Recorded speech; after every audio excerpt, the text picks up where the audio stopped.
Have you ever wondered if there's, a shortcut on the spiritual path? A way to kind of fast track the soul's incredibly long journey?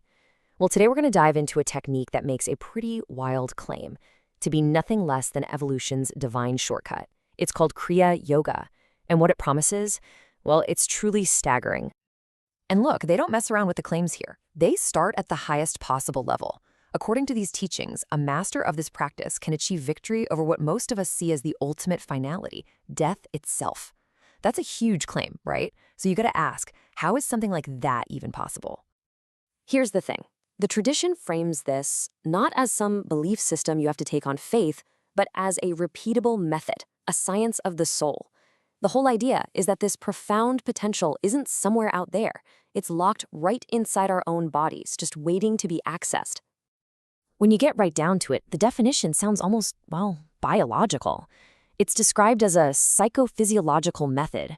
That just means it uses the mind, the psycho part, to influence the body, the physiological part. The goal is to fundamentally change your blood, to decarbonate it, supercharge it with oxygen, and then transform that into a subtle, vital energy the yogis call life current. So how does it work? It's basically a four-step process. First, you recharge the blood with extra oxygen. Simple enough. Second, you transmute that oxygen into this life current.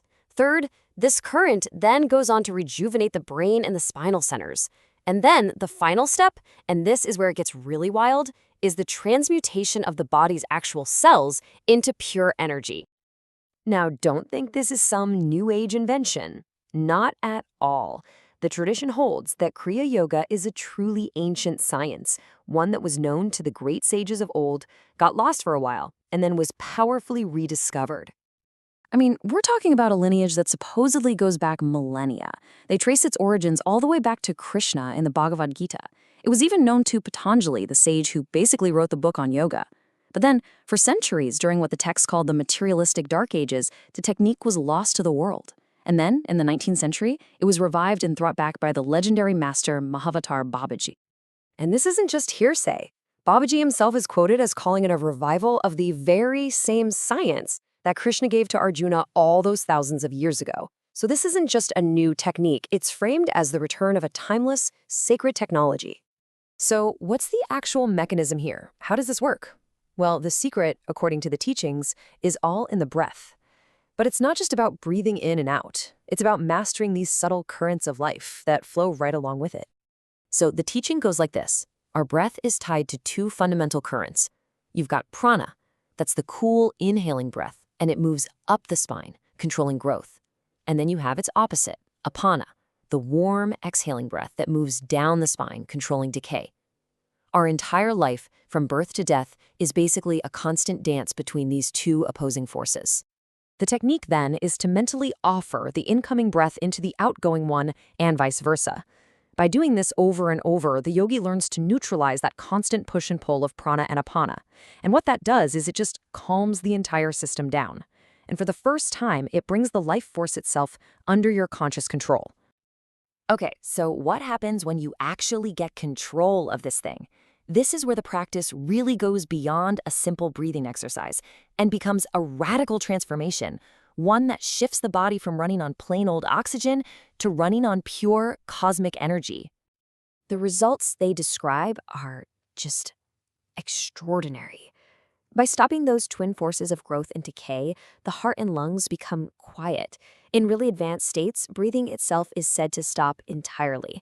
The body's cells enter this state of suspended animation, totally free from that endless cycle of birth and death. At this point, your body isn't this separate machine anymore, needing external fuel like air or food. The practitioner realizes they're being sustained directly by the universe, like a self-sufficient wave in this vast cosmic ocean of life. It's a beautiful idea. In this physical stillness, well, it creates a massive spiritual shift. The life force, which normally just pours out through our five senses, gets withdrawn and redirected inward.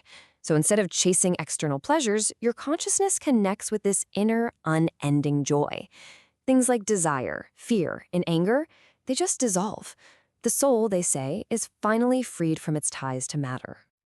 All right, This brings us to the most incredible claim of all, the idea that Kriya Yoga isn't just a practice, but it's a divine shortcut through the entire ridiculously long process of human evolution. Get ready for this. The math behind this shortcut is just wild. Just a half minute, 30 seconds of Kriya, it's claimed equals 1 full year of natural spiritual development. And it just keeps ramping up from there. 8.5 hours of practice in a single day is said to be the equivalent of 1,000 years of natural evolution. 1,000 years of progress in less than a day. And then, the big one, the ultimate promise. 3 years of this dedicated practice can accomplish what nature would normally take 1 million years to achieve. 1 million years of evolution, condensed into just 3. It's an absolutely mind-bending claim. But, and this is a huge but, this isn't something for the casual practitioner. This kind of accelerated path is only for deeply developed yogis whose bodies and minds have been prepared to handle that immense energy. And it absolutely must be done under the direct guidance of a guru. This is not a do-it-yourself project. You know, when you boil it all down, the entire practice comes back to this one powerful idea. Our breath is what ties our mind to the physical world, to the senses. Therefore, the path to a deeper reality, to God, lies in the stillness beyond it, in that state of breathlessness. So ultimately, the path being described here isn't really about escaping to some remote mountain cave, is it? It's about retreating into the quiet cave of one's own mind. And that leaves us with a pretty big question to ponder.